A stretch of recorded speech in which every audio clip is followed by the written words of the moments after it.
Hello YouTube, and welcome back to Lord of the Rings month. Again, near the end of January. Why does this keep on happening?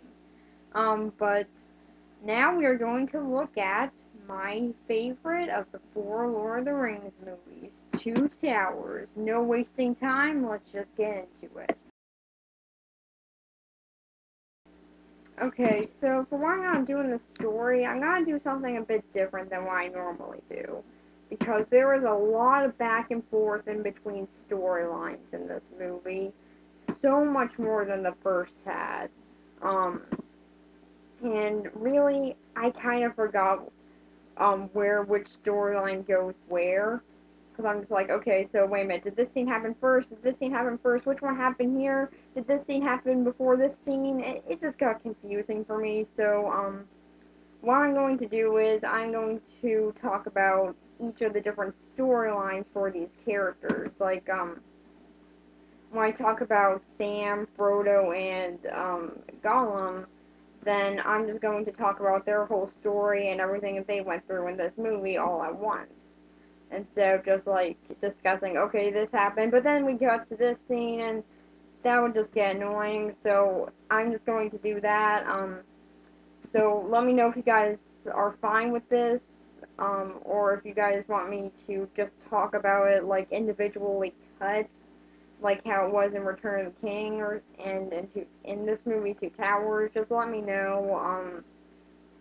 And with that, let's get started on the story with Aragorn, Legolas, and Gimli's story. So their story starts off with them following the tracks of the orcs that have now captured Merry and Pippin because Merry and Pippin were so important to this fellowship, they just have to get them back. So now while they're following them, they bump into horse masters. What are horse masters? Really, does anyone know what these are? Like, okay, are they masters of horses? Do they control horses? Are they just really good at riding horses? Do they have like some weird friendship with horses? Do horses have a tribe that they're friends with? Or really, what's a horse master? Does anyone know? Does anyone know what that is? Because like I'm really curious. Like I had to pause the movie and ask a few questions to the TV. So yeah, I got so many answers out of that. But yeah, can anyone please tell me what a horse master is? Because I'm pretty sure it's just like people who are good at riding horses or something. But really, they make it seem like it's a bit more than that. So I'm really curious. But when they bump into these horse masters, um, they meet. They find out that they used to be soldiers of Rohan, and I'll get onto their whole story later. But pretty much they just say they actually did raid the orcs' campsite last night, and that they killed everyone there. Somehow not noticing two hobbits because that's so hard to notice. Two whole hobbits, I mean, like they stand out really well, but they're hard to see. Um, but they pretty much say they killed everything there. And it was a very dark night, so they don't know if they killed any of the hobbits or anything. But they sort of piled all of the orcs together and burnt them while doing a Lord of the Flies thing. Really, what is that like? Do they have Lord of the Flies and Lord of the Rings? Is that a book that they have in Middle Earth? How did that get there? I don't know. Or is that just from another book? Or do they just like doing that? I don't know.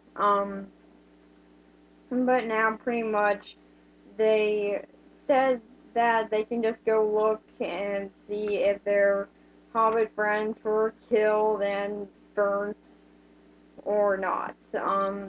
And instead of just asking, well, hey, I mean, did you see any of these two pretty small people, that, that look nothing like orcs that you could have put on top of this pile and stuff and while you burnt it? I mean, you guys just finished up burning it, so that means you had to go into the day into this, so did you see any of them, or no? Okay. But instead of asking that, they instead go over to the, fire pit of dead bodies and find, one of their belts pretty freaking fast. I mean, like, they just walk over here and it's just like, oh, the belt stood out. Like, was that, like, the last thing that they piled on there? Like, oh, hey, this belt that looks like it could be really handy. Just throw it in there. We don't need it. Like, really, they don't try and get any weapons. Like, this is a pretty small group of, like, freedom fighters here. They don't want to get any of the weapons or anything from these orcs. Just, no, just burn them. But then they found the belt, but luckily Aragorn can somehow tell the whole story of what happened to Merry and Pippin through tracks, because that's how tracks work. Um, and is able to tell that they went to a forest, and I'll talk about what happened to them later when I get onto them. But, pretty much the three meet up with Gandalf, who tells the story of what happened to him, and which is pretty much he fell after saying the whole entire "you shall not pass" and the rocks breaking down and everything. He eventually just started fighting that giant fire demon. Why couldn't he have done that on the rock? I don't know. But he landed in a lake, so of course the next time we see him, he's on a mountain, because that's how science works. And he eventually did beat the fire demon thing, but it eventually took his life. But pretty much the gods, maybe, I don't know, said that he can't die yet. Why? Um, and so they bring him back to life to finish up some job, which I guess is getting the ring into Mordor, but they do know he's not associated with that now. Like, he left. Um, and they don't really restore his memories. He doesn't even remember his own name. So, like, really, they just sort of guess that he'll remember the ring and everything, just out of pure luck. Um, but and now pretty much he's not wearing the color gray anymore, now he's wearing the color white. So there's his big difference, and that's pretty much his whole entire oh so deep story arc. Um, and now he's pretty much saying, yeah, Merry and Pippin are fine, there was some tree. So, so Aragorn, Legolas, and Gimli are fine with that excuse, and then just sort of go to Rohan, a kingdom that used to be ruled by a wise king, but has sort of crumpled into ruin because this king has now been put under a spell by the guy who I think is from The Hobbit. Really, is that the guy from The Hobbit? Um, and now he's apparently a wizard, or at least he knows some spells, because that happened in between movies, I guess. Um, and now he's pretty much been manipulating the king to his every will, and somehow none of the people in this kingdom notice this. Really, are they all that stupid? Just like, oh, well, he's got a position in power, okay. Like, really, come on. No one else notices this except for, Theorn, the king, nephew. How does no one else notice this and a small group of people? Like, that's it. And they don't even decide to storm the castle and take this guy out or anything. No, what they instead do is just say, well, we're kicked out of the castle, we can't do anything now. Really, just give up just like that. And we also see that his son is dying, but because of the spell, he doesn't care. And his niece is very concerned, but she can't do anything because why would she, I guess? All she can do is just look at a flag fall down as the four of them eventually come into the now poverty-filled town of Rohan. And they just go right up to the castle and say, "Hey, let us in." They pretty much just say, "Yeah, okay, but you gotta give us your weapons." And somehow are stupid enough to just say, "Oh, hey, look at that, it's Gandalf." Well, that must just be his walking stick that he's carrying with him. It doesn't matter. Um, and he's somehow able to hide his magic staff. Hide that in his robe. Um, but eventually he does bring it out and rids the king of his bewitchment, thus making his age sort of return to him, and him finally gaining some free will again. And now the guy from the Hobbit is running away, and because why wouldn't he? I mean, really, this guy has been under his spell for a long time. He's probably pretty pissed, and he is, rightfully so, and is about ready to kill him on the steps, even though the fall down the steps should have really already broken his neck or something. And now, right before he's about ready to kill him, they just say don't. But apparently, not killing him is his reward. So now they just allow him to leave the kingdom unsupervised and leave with a horse. Really? For horse masters, you really are stupid. And you really don't notice when one of your oh so precious horse leaves. Oh, great horse masters. Really, what is that? But, like, really, they just say, okay, let's not lock him up or anything. Let's instead let him roam free throughout the land and go to Saruman, who has now built up an army of orcs with the because now he has an arrangement with Sauron. So an arrangement of two towers. Ooh, tile drops. Um, and now they're pretty much going to go raid the city of Rohan. But luckily, the king is not stupid enough to realize that they're going to do this, and he eventually finds out. So they decide, okay, let's go to Helm's Deep. You know, we could have captured this guy or locked him up or something, but no, the really sensible thing to do was just let him leave. Because that's literally the stupidest option. Really, why did they let him leave? Why didn't they just, like, arrest him or something? Like, letting him leave was your worst idea you could have done, and you just let him do that. Oh, and you gave him a horse, too. Geniuses. Um, and so now they decide to go to Helm's Deep, where they can, get some protection, and maybe the orcs won't attack them, because I guess the orcs would now just be really considerate. Um, and pretty much Aragorn dies on the way. Yeah, for anyone who believed this, why did you believe this? Like, did you really think that he was really dead? Like, he falls down and then they're just like, oh no, he's really dead, ah. I mean, really? Who believed that? Who really thought that he died? Um, and now, pretty much, it's like that for a while. They're just like, oh no, he's dead, oh god, what can we do? And then he comes back, big shock. Oh, and he had this really pointless,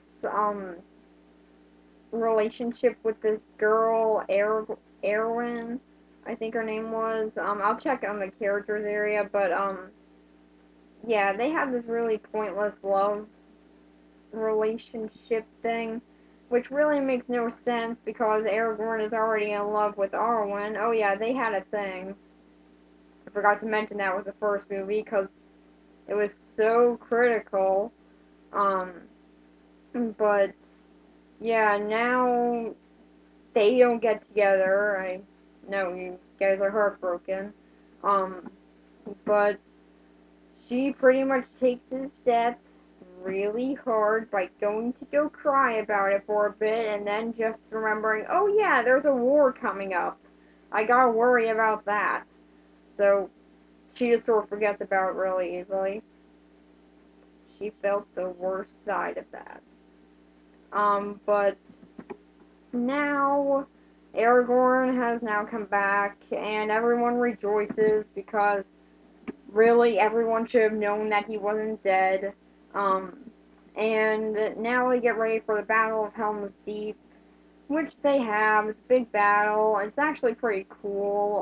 There's Wilhelm screams for some reason. Um, even the elves come in to help. And Legolas and Gimli start their very weird story arc, which is who kills the most people in these battles. Yeah, this is a really weird story to have.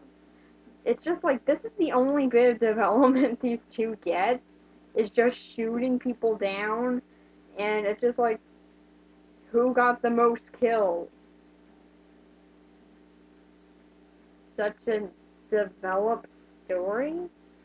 Um, but then they get the Horse Master's return. Yeah, I know you were on the edge of your seats as to what happened to them.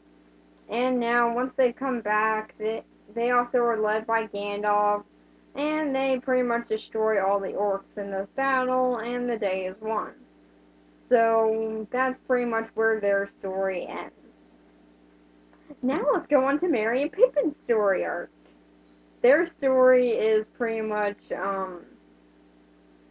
after being captured by the orcs, they eventually do get out and run to the forest while being hunted down by an orc. They climb up a tree, but Merry is dragged to the ground. And right before this really stupid orc is about ready to kill him because you guys were so concerned about Merry here, the tree comes to life and stomps him. Well, of course. And then the tree, now thinking that Merry and Pippin are both little orcs. By the way, he hates orcs. But for some odd reason, he's fine with Merry and Pippin because I guess he just thinks that they're little. Yeah, really, this is the part that I don't get. So Treebeard here thinks that Merry and Pippin are little orcs because he's never seen hobbits before. Makes sense. But he hates orcs. And he just killed an orc just for being an orc. He didn't want to kill Merry and Pippin? Like, okay, we know that they're not orcs or anything, but he doesn't. So why doesn't he kill them? I really don't get this. Just because he thinks that they're little orcs and because they're saying that they're hobbits, it doesn't really make any sense. I mean, was he just thinking, well, since they're little, I guess I'll go take this to Gandalf. So he goes and takes the matter to Gandalf, and he pretty much just says, no, they really are hobbits. They really are hobbits. Go talk to your elk friends. Oh yeah, they're elks. They're pretty much just living trees who say that they're guardians of the forest. So yeah, Lord of the Rings has pretty much now become Ferngully. Joy oh joy. And now pretty much they go over to the elks and are now talking about what to do about this big war going on because Merry and Pippin are insisting that the elks help them out in the battles for Middle Earth. But now they take like pretty much a whole entire like 3 days to decide whether or not they should help. Or apparently that's not even what they were deciding. What they were deciding this whole time was, are they hobbits or are they little orcs? Like, yeah, that's really what they were deciding this whole time. Just like, what do you think that they are? Well, we've never seen hobbits, so there's a chance that they might be hobbits, but then again, we don't really like orcs, but we kept them alive because we think that they're little orcs. You know what? Let's just say they're hobbits. Um, so now, pretty much after that crucial decision has been made, um, they now decide to help out Merry, and they pretty much decide, nope, we're not gonna help you guys out. But on the way back to the Shire, the which is where Treebeard was taking those two hobbits, they decide, hey, well, if we cut through this area, where so then we can get there faster. They Treebeard decides, well, okay. And while they're about ready to go there, then they see the destruction of all the other elves, except for the ones that were in the forest. Oh, and he doesn't even call out to the other elks. They all sort of come. I guess that they were gonna have an elf party or something, and they just decide, hey, we're gonna come over here, and then it's just like, nope, they're all dead. Bummer. So now, so now the elks are pretty angry about this, so they decide to go attack Saruman, which they do in actually a pretty cool fight. And their only weakness is fire, so of course only one guy brings out fire. I bet you're really wondering why these orcs were taken down. Um, and so then they eventually win that battle. And that's pretty much where their story arc ends. Such a big and developed story there. So now we go on to the story of Frodo, Sam, and Gollum. And now, I'm just gonna say it. This is my favorite storyline out of the whole movie. What I actually came to Lord of the Rings for was to sort of see the corruption with the ring and everything, because that just seemed really interesting to me. So, I didn't really get that from the first movie, but I definitely got it from this one. So that, so I really do like their storyline. And pretty much their storyline starts off with where their storyline left off in the first one, in which is they're on their way to Mordor, now in the company of one other person. Yay, two whole people, ah. Um, and so now as they're on their way to Mordor, they, again, because they didn't have a map, are now lost and are going in circles, trying to find out where Mordor is. Really, else you couldn't supply them with with a map or anything? Like, no maps? Do you have no maps to Mordor or anything? Like, that would be very useful.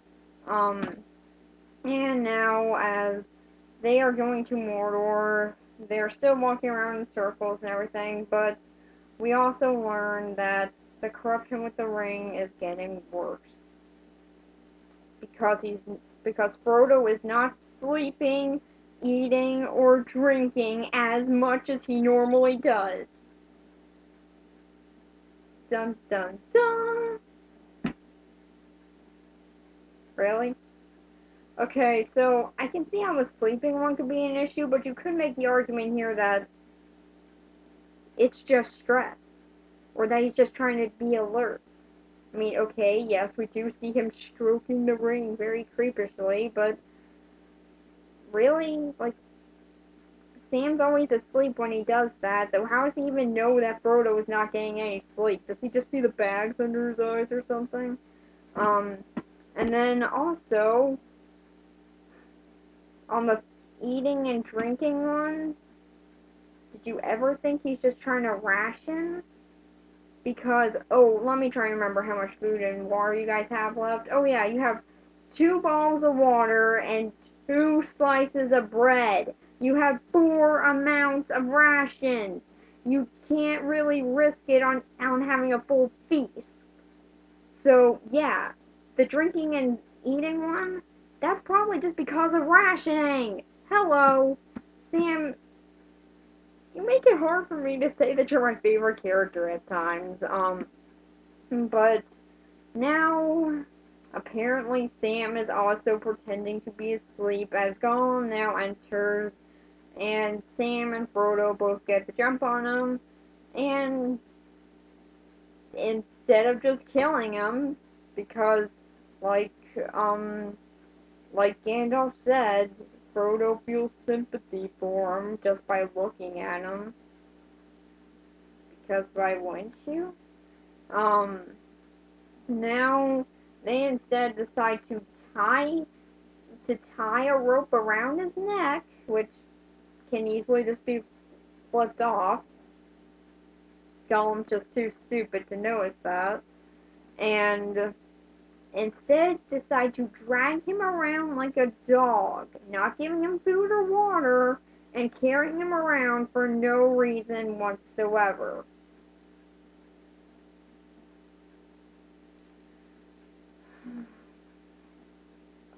Okay, so here's my problem with this. You're not gonna kill him. That's fine. That's actually a very nice thing for them to do. And shows that Frodo still has humanity, even though being corrupted by this ring. But really? You're going to drag him around like a dog? For no reason? You don't know that he knows where Mordor is yet. So, yeah.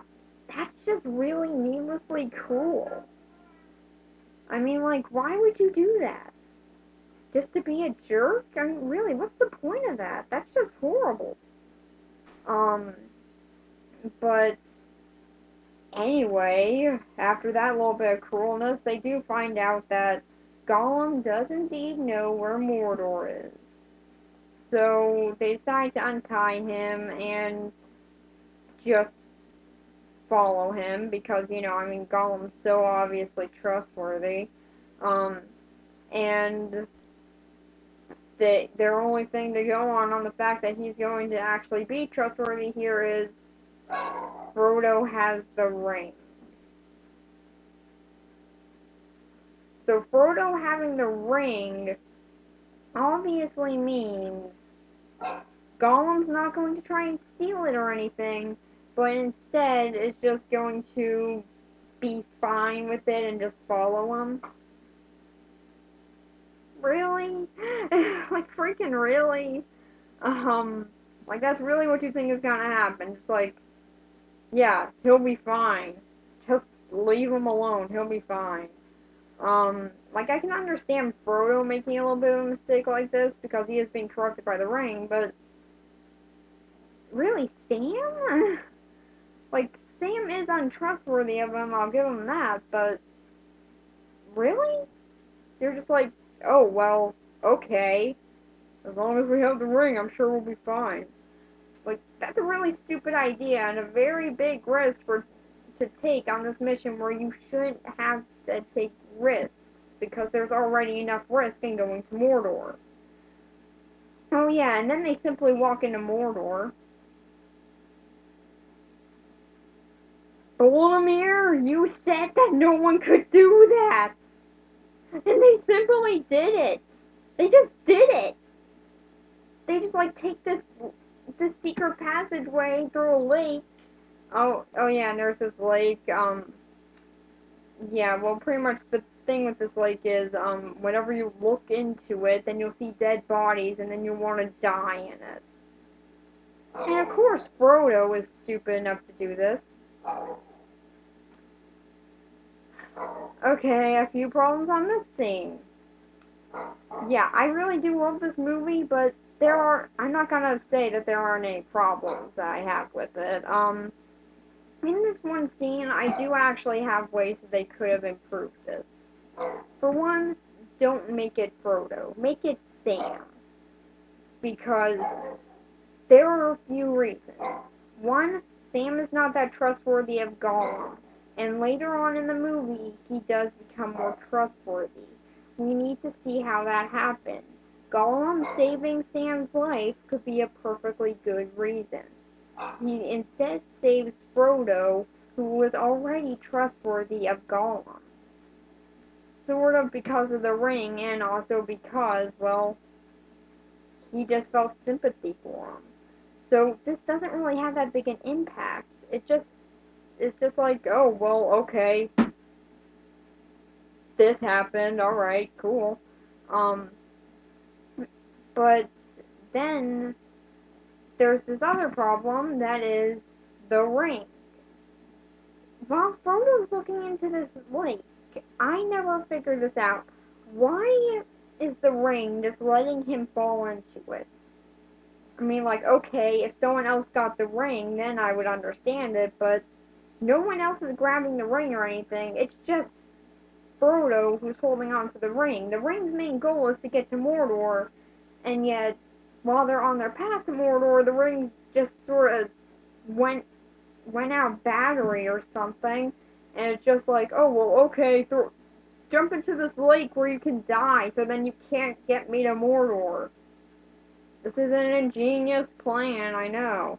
Like, really, that's just a really stupid option. Just like, really, this ring doesn't do anything about this. Just like, oh, well, the guy who's carrying me to Mordor and is about ready to get me to Mordor is about ready to fall into a lake that can kill him. Okay. Like, the power of the ring is very strong, and yet it's just nothing compared to this lake. This lake is even more powerful than the ring, is what they're pretty much doing here, and I really don't get that. So to me, they really should have done Sam instead. It would give him more reasons to trust Gollum, and also would, sort of make a little bit more sense with continuity with the ring. But then after Gollum pulls Frodo out of the lake, then a ringwraith comes, and even though it's right near them, and Frodo was that close to putting on the ring, he somehow doesn't sense it. These ringwraiths really suck. Like, really, do they not sense when the ring is there or anything? Like, if the ring's about ready to be used, they're just like, I kind of feel this weird tingle. I'm probably just hungry. Let's go out and get some lunch. I mean, come on. That's probably the big issue, right? Like, really, these ringwraiths really suck. But then the ringwraith, even more stupid, just decides, I'll just leave. So, now he leaves, and they finally get to Mordor, where they are now on a cliff and see the gates of Mordor are opening, and they now have their chance to get in. As long as they don't fall off this cliff, showing their whereabouts, then they'll be fine.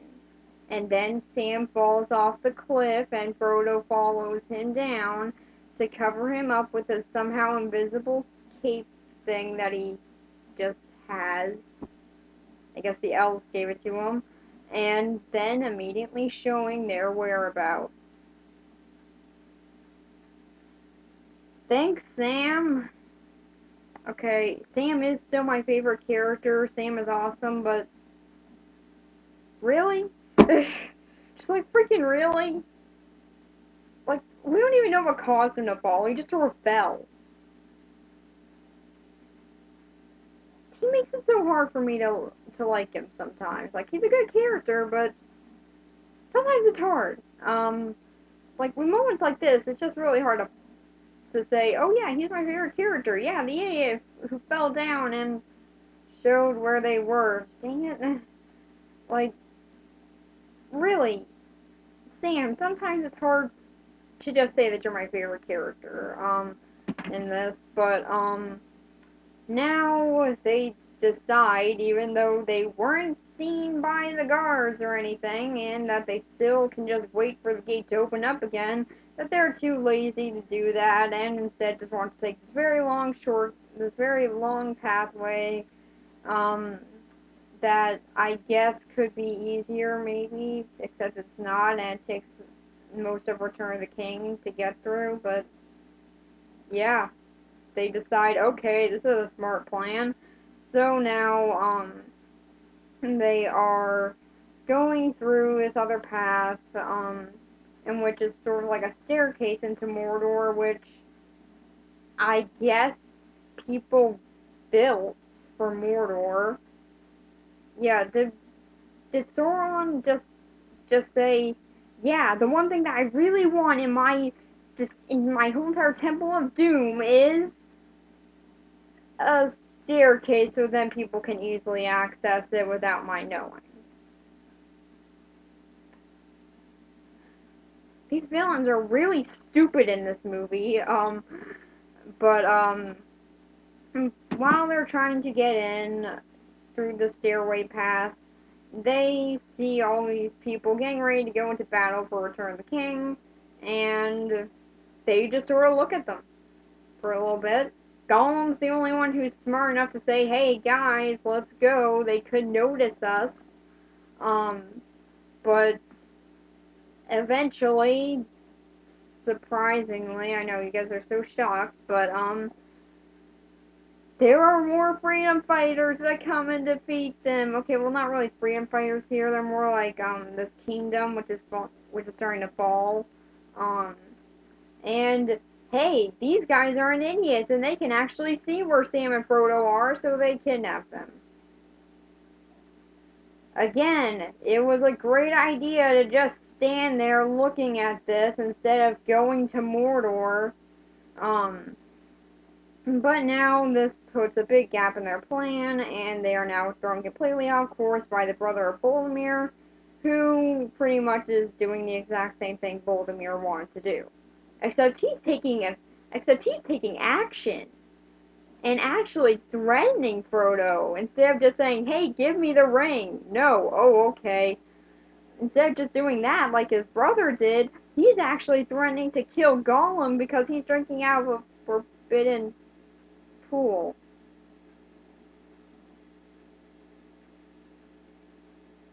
What? Yeah, okay, so he's just drinking out of this pool, and I guess that this pool is forbidden for some reason. Was he just making this up?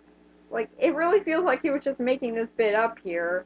Um, but eventually, they, he does cave in, and apparently Voldemir's brother's big plan was not to get the ring, because he didn't know about it before, but instead was to get Gollum to tell him about the ring.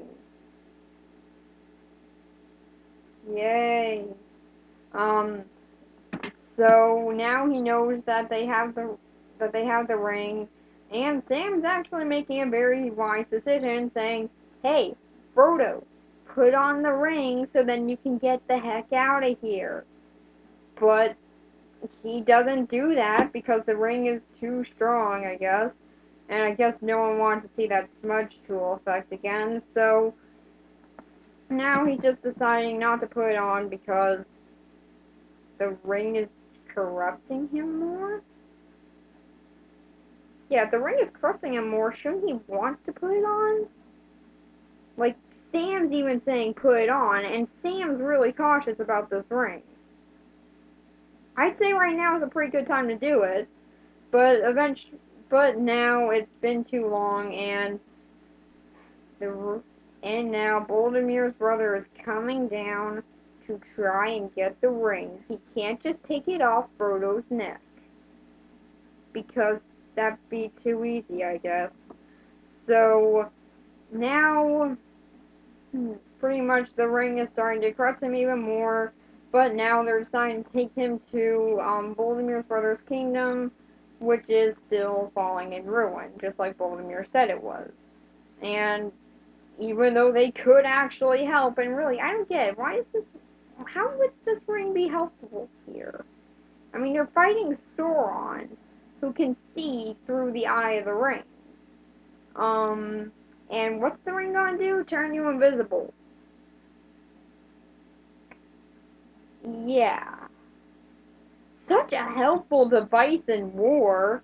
Yeah, invisibility is the complete necessity in war. Everyone wants that. Like, okay, I guess it could be used for camouflage, but if they're going against the one army that can actually see that camouflage and actually can expose you even more with it on, I don't see the point. Um, but I guess they do because it was so necessary. Um, and now they are deciding to use it, but instead of just taking the ring, they instead just decide, hey, let's take both of the hobbits to this castle instead of just leaving them here without the stupid ring. Because that's a smart idea. And apparently they've taken them to the one part of their castle which has the army invading it.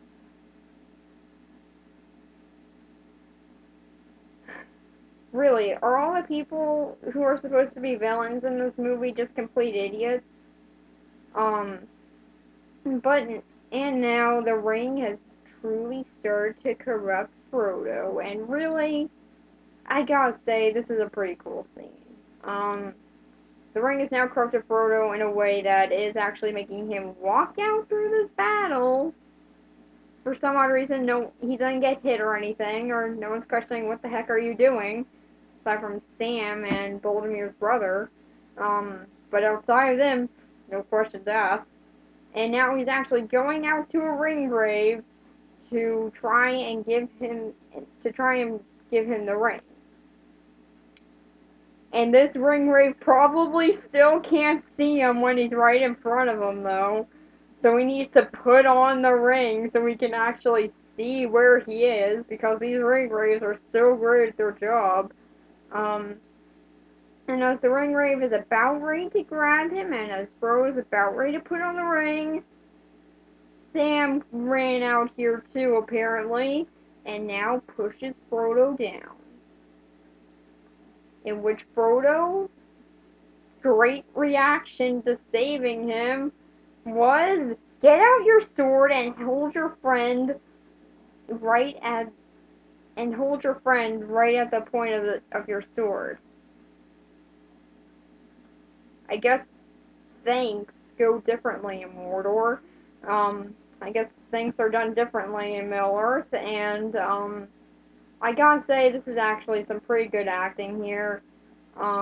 It is really cool to actually see this corruption of the ring go this far. Um, And I just gotta say, that's my favorite scene in this movie. I rewound that scene so many times because I thought it was just so cool. The acting is really good in this scene. Elijah Wood does a great performance with this. Um, and it really does show how the corruption of the ring is taking hold and just how far it can go. And really, this is what I came to Lord of the Rings for. Because this sounded very interesting to me. And I gotta say, with this bit, it definitely proved that. Um, and hey, Frodo at least got out his sword. I'll talk more about that in the character section, but, pretty much then he finally stops holding his friend at sword points, and then Sam makes a stupid speech as all the battles are coming to a close. Yay! And then they are on their merry way back to the staircase of Mordor again, with Gollum as their guide. But now Gollum is deciding that he has a plan to take the ring.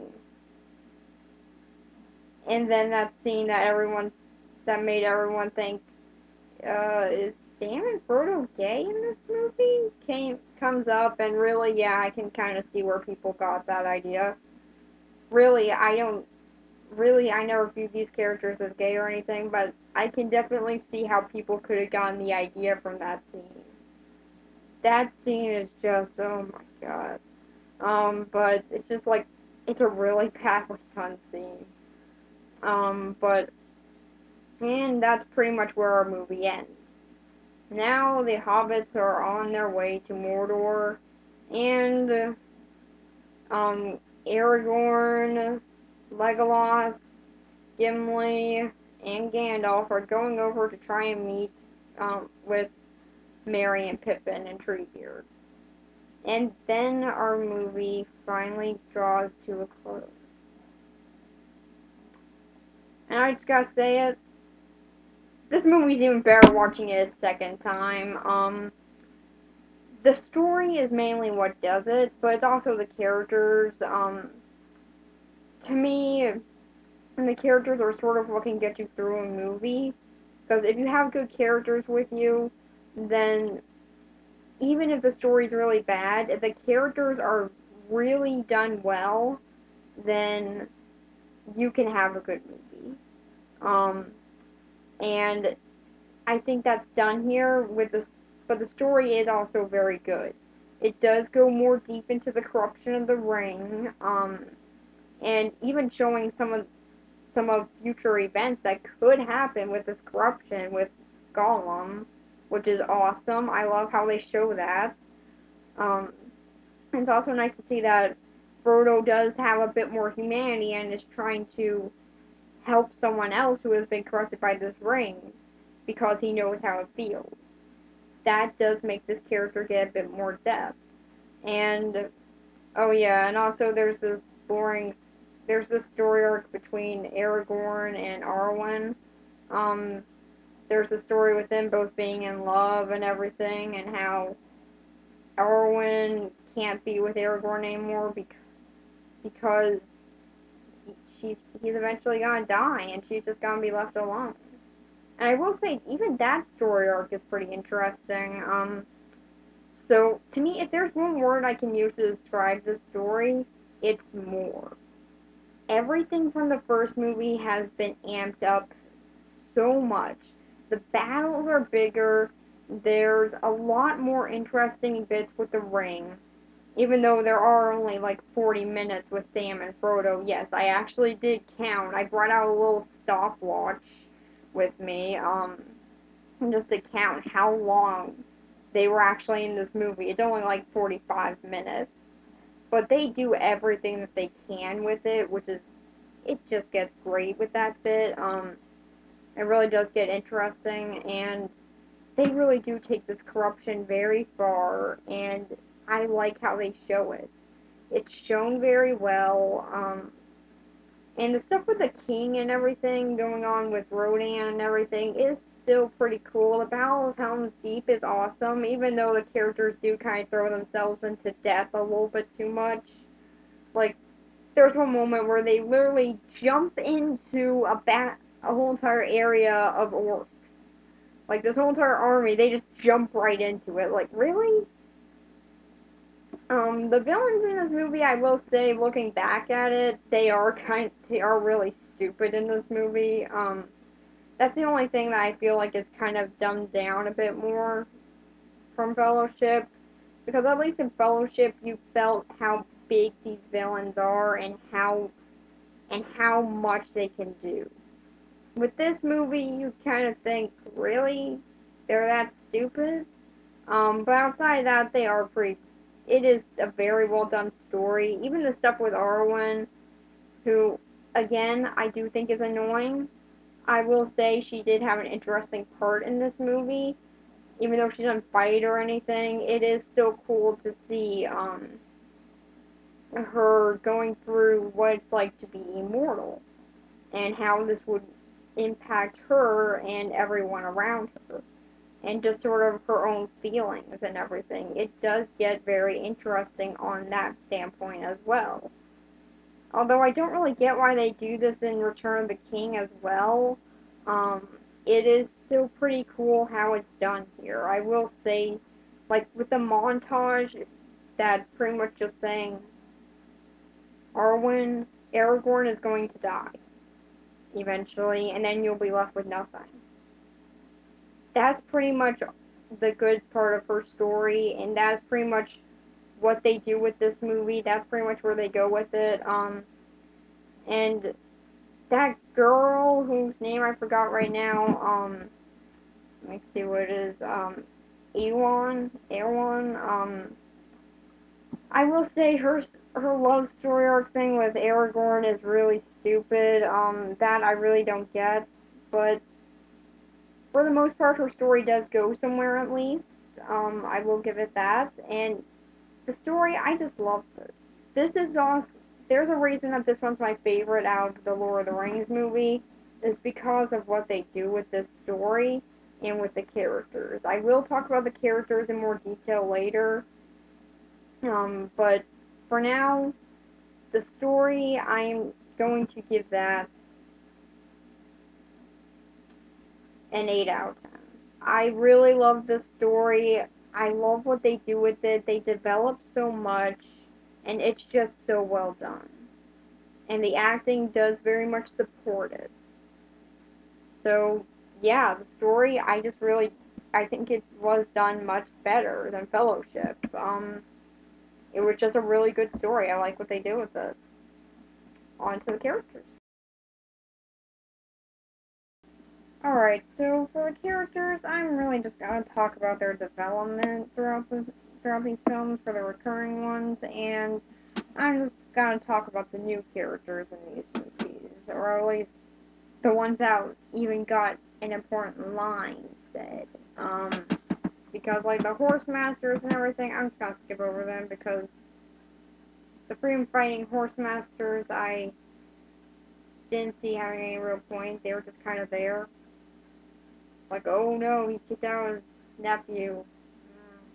So it wasn't really him because he was under a spell. So yeah, it's supposed to have a big impact. Um, but pretty much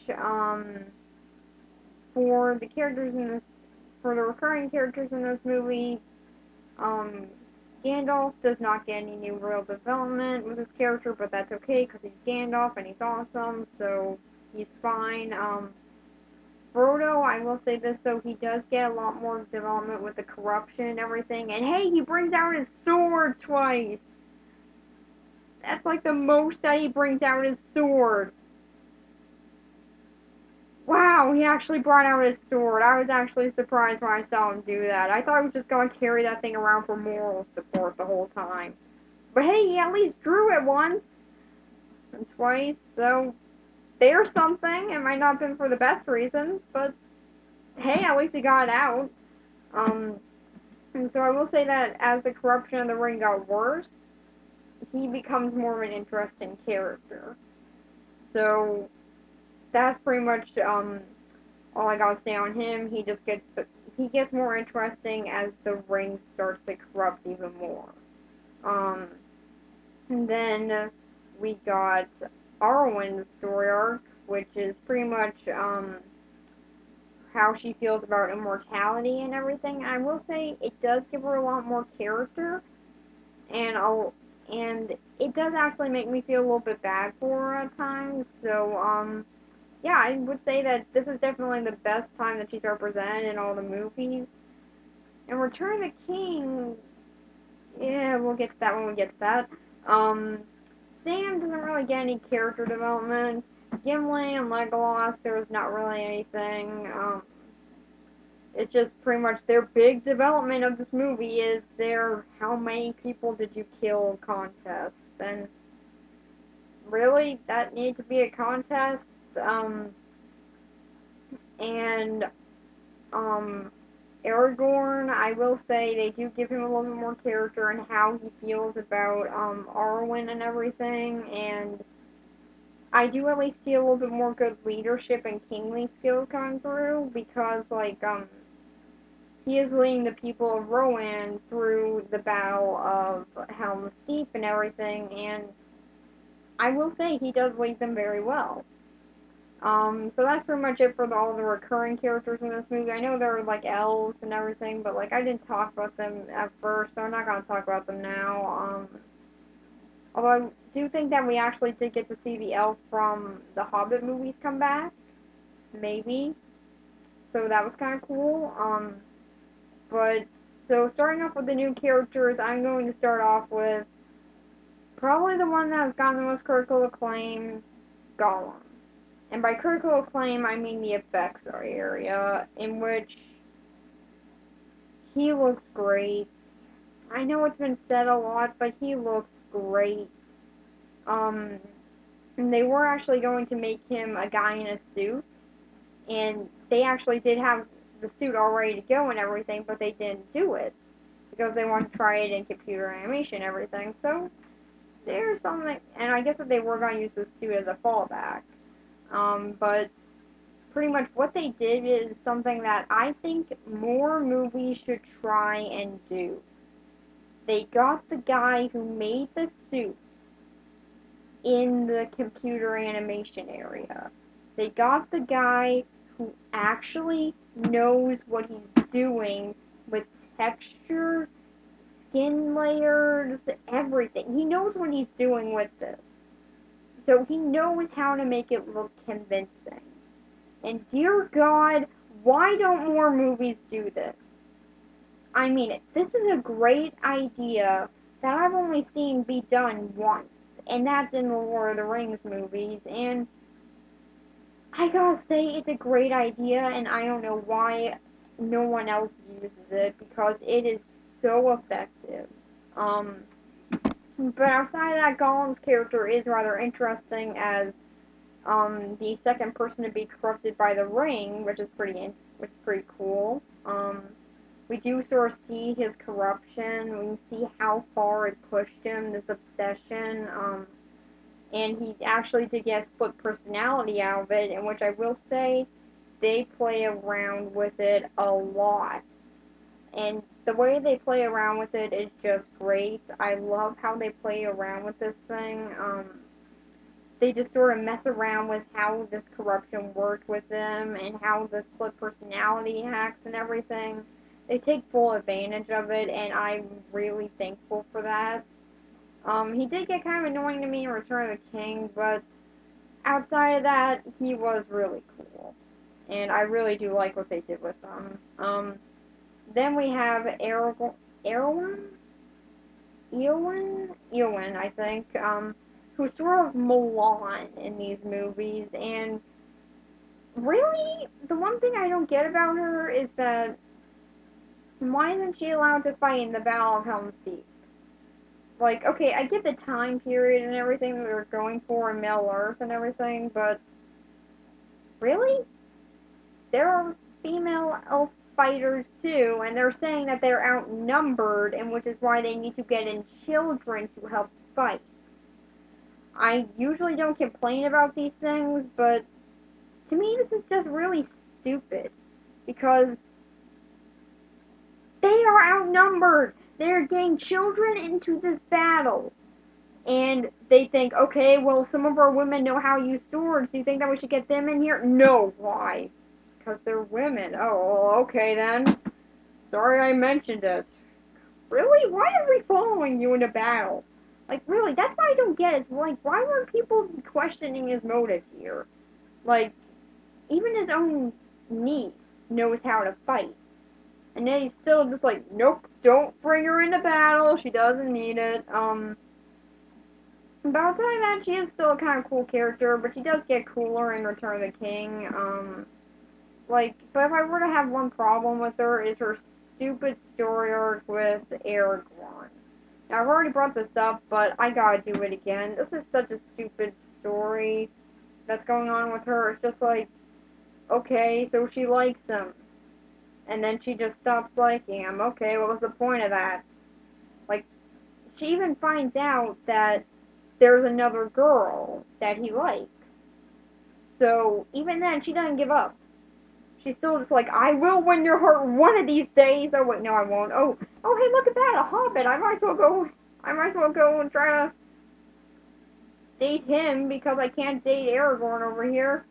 It's like, really, what's with her character and the love interest thing? They don't need to do that. Outside of that, she's a pretty cool character. She is some of the people who are feeling the effects of the king being under his bewitchment, and there's something, but then again, other people in the village are feeling the effects as well through poverty and everything, so yeah, she is a pretty good character. I just really don't get why they don't let her fight, and why they had that stupid story arc with Aragorn with her. And now on to Theorn, who is the king who had been corrupted by the spell and everything, and really, I will say it, I can see what they're trying to do with him. He's a guy who has been under a spell for years, and he doesn't really, and he's just sort of trying to build up everything that was destroyed. So you can see why he's not wanting to take risks and everything. Like, he's just trying to protect his people. So it really does make sense. Like, he's just trying to get his people to safety in Helm's Deep and everything. So I really do think that he is a good character. Does he take his safety warning a little bit too far? Yes, but outside of that, he is a pretty good character. And then after him, we have the guy who put him under the spell in the first place. Um, Gerwine. Gerwina? Gerwina? Grima? I don't care. The guy from the Hobbit movies, I think. I think that was him, wasn't it? I think it was. But, yeah, this character really annoys me. Like, I just gotta say it, like, how did no one decide to gang up on this guy and take him out? Like, what's the king gonna do? He can't do anything. He can't even stand up. What's he gonna do about this one little guy and everything? Like, really, what can he do? He's not even gonna move. Um, and so I really don't get why they don't just take this guy out automatically, or why they don't lock him up in a cell. This character just seems to be getting dumb luck throughout the whole thing, and it really annoys me because he shouldn't be getting this dumb luck because he's getting it for no discernible reason. It's just for plot purposes. So, yeah, as you can tell, I really don't like this character. He really does annoy me, and I just think that he was unneeded. Um, and now on to the final of the new characters, Treebeard. Um, Now I will say this character is very cool. Um, he has this weight and dignity to him that just makes him feel like a really important character, and like he's very strong. Like, as a giant tree and everything, he can be very powerful. His only weakness is really fire. So like that's pretty cool. And I guess like a chainsaw or something. But he's a very cool character. He doesn't have a lot of dignity to him, and I just really like what they did with him. He's very cool. He's a very neat character, and his design is very cool as well.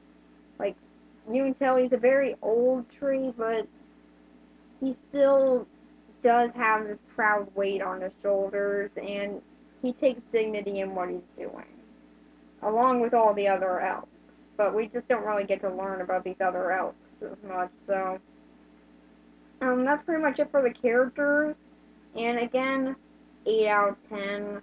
They do very good with these characters. Some of them are pretty annoying, and some of them have plot points that go nowhere, but I really do like what they do with them. And it is pretty cool to see these new characters come in and how they treat them and everything. So yeah, 8 out of 10. Now, what do I think about this movie itself? I can safely say I still love it. In fact, watching it on a second time, I love it even more. It's just a really good movie. I like what they do with this story that they start off at kind of boring. They've really upped everything from the first movie, and I really do like how they did that. And they do it in a very good way. They don't. Nothing really feels rushed. Everything feels like it's going through very smoothly. Are there some things that are negatives in it? Yeah, there's always going to be, but I really do like what they do with it. They do show more of the corruption angle, and everything just seems to be built up more and more, and the stakes are heightened. So I really do like this movie. So for the movie itself, 8 out of 10. I know I've been giving that out throughout this whole review, but that's pretty much how I feel about the movie. It's a very good movie, and I really do like what they did with it. Um, and that's about it. My next review, I'm going to be continuing the Lord of the Rings movies, but I'm going to be finishing off the Peter Jackson series. So I'll see you when I get. So I'll see you when I get that out, or on Monday, whichever one comes first. Bye.